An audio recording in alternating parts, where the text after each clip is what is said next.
આ બધી વસ્તુ વચ્ચે ડીજીસીએ મોટો યુટર્ન લીધો। જ્યારે મુસાફરોનો ગુસ્સો વધ્યો, એરપોર્ટ્સ પર હોબાળો થયો, ત્યારે ડીજીસીએ એક મહત્વપૂર્ણ નિર્ણય કર્યો। પાયલટ્સના સાપ્તાહિક આરામનો સમયગાળો બદલાતો અટકાવતો નિયમ તાત્કાલિક ધોરણે પાછો ખેંચી લીધો।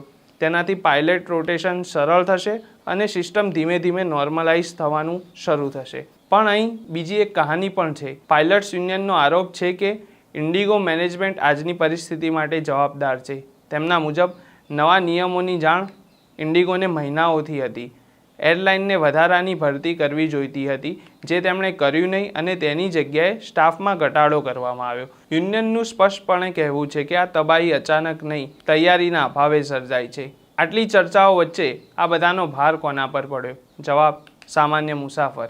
એરપોર્ટ્સ પર તમે દ્રશ્યો જોયા હશે। લોકો જમીન પર સૂતા હતા, બાળકો રડી રહ્યા હતા અને ટિકિટના ભાવ તો જાણે આસમાને પહોંચ્યા હતા। તમે વિચારો, 3 થી 4 હજારની ટિકિટના અચાનક 18,000 થઈ ગયા।